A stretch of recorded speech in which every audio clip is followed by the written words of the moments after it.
H.R. McMaster is likely to be ousted from the White House, and he could be gone as soon as next month. He is the national security advisor for Donald Trump, and they have had a tiff or two over the Russia investigation. And so as a result, you know how Trump is. If he doesn't feel like someone is being loyal to him, that person's job is on the line. According to reporting, as early as next month, in a move orchestrated by Chief of Staff John Kelly and Defense Secretary James Mattis, H.R. McMaster could be gone.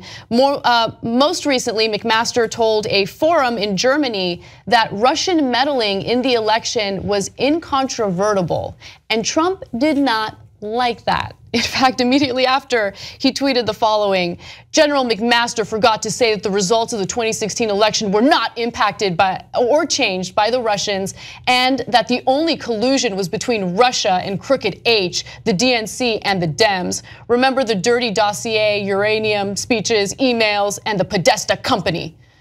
Okay, so by the way, of course, most of that tweet is not true. Okay, Mueller did not conclude that there was that the election was not impacted. He never said that. No one's concluded that, and it's also, in my opinion, impossible to conclude that. So one way or another. Yeah. When I saw this news story, I was a little surprised because I didn't realize McMaster was in this kind of trouble. So I even, when I first saw the headline, assumed that McMaster was pulling the chute and was like, I gotta get out of here. This place is a mess. Right? And I wouldn't blame him for that. By the way, it is not normal for people to leave this quickly from the administration, and over and over and over again, Priebus and Spicer and Scaramucci and Bannon and McMaster, et cetera. So in the case of McMaster, he had taken over from Mike Flynn, who of course has now pled guilty to perjury and is cooperating with the special counsel. So just note for the record, any other president, Republican or Democrat, Obama, Bush, Clinton, if their national security advisor had been convicted and pled guilty, it would be the biggest scandal of their administration, right? Yeah. So, and we just like breeze past it, like, oh, the former national security advisor is going to prison. Anyway, so this national security advisor, what did he do? I mean, he's not going to prison or anything like that. It's certainly not anything as bad as Flynn. So it turns out, no, he's not leaving voluntarily. In fact, they were talking, Mattis and John Kelly, about McMaster's a good guy. Let's find him a soft landing. So he's being thrown out.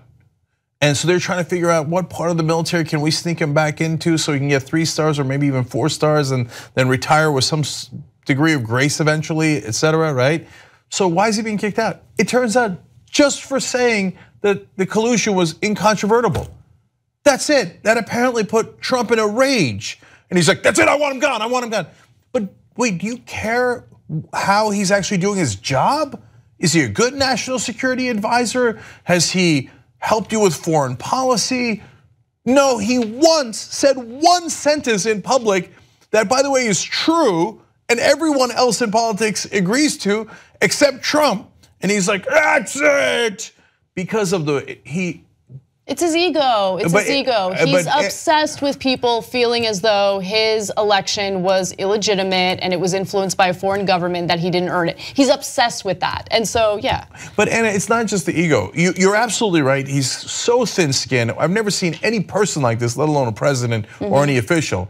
But it's also that he's in a panic over this investigation. If you can't see that, you're trying not to see it, right? And so one of his top officials says one sentence he doesn't like about the investigation. It's a third rail.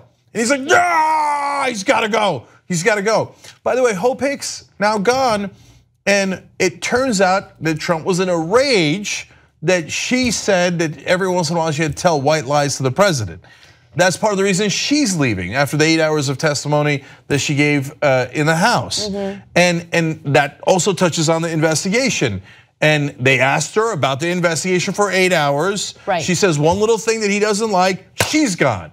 How many people can you bury before you got no allies left? So, Okay, so this is my perspective, this is speculation, whatever. But I always try to, even if it's someone that I really don't like Donald Trump, I try to put myself in their shoes and try to think about how I would react if I were in his position. Now look, I do think that there was meddling by Russia. We've had this discussion a million times. I'm not gonna get into that again. But let's say if we gave him the benefit of the doubt, and that it was a witch hunt, and that people, Democrats primarily, just want to get rid of him, and this is what they're holding on to as a strategy to get rid of him.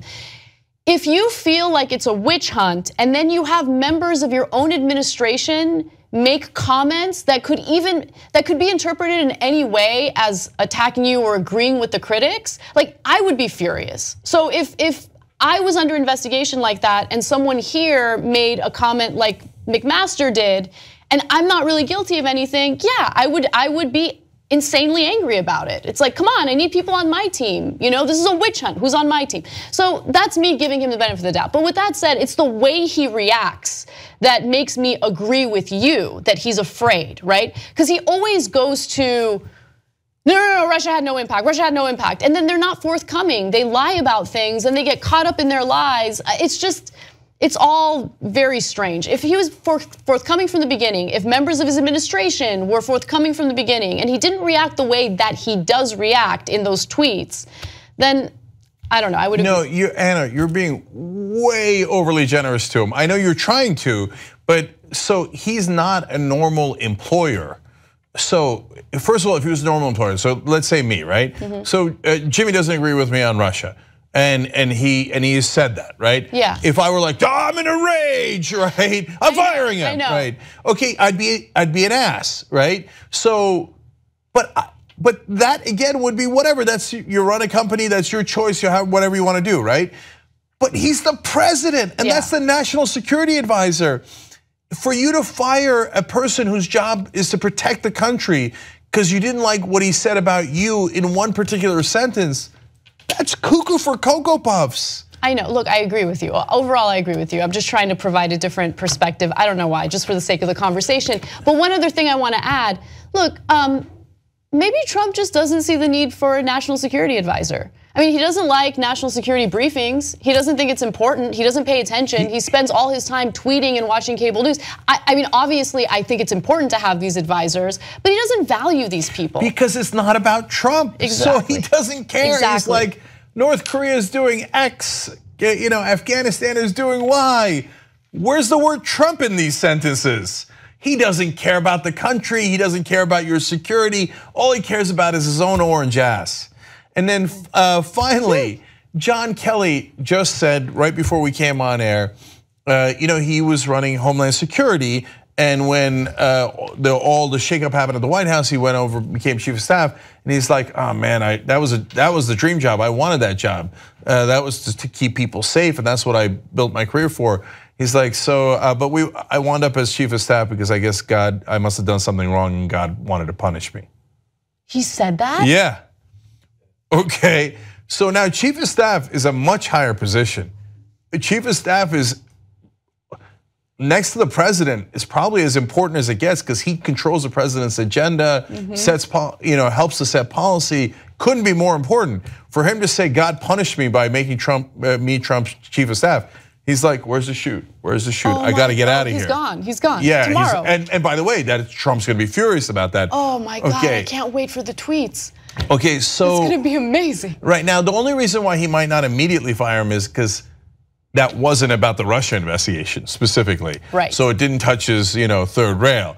But guys, overall, Hicks, McMaster, Kelly trying to find a way to get out. That's why he criticized Ivanka Trump the other day, saying she was playing government over at the Olympics with the North Koreans. You know what's happening? What I told you was going to happen.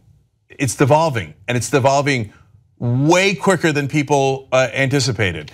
It's like falling apart at the seams. We're going on like, oh, it's no big deal. This is one of the stories today. Now McMaster is gone and Hope Hicks is gone. These are giant players in the administration. Any other administration that has a communications director and the national security advisor going back-to-back days, you'd be like, oh my God, what the hell is going on? It's absolutely exploding. I know that we got used to the explosions and the insanity, But this is a quicker pace. It is devolving. Soon Kelly will be gone, and then you'll have complete pandemonium. And soon after that, President Pence. Okay, you need to relax. All I right. totally disagree with you. All right, let's see what happens. Okay. Oh wait, you're disagreeing with me? I disagree. That's it, you're fired.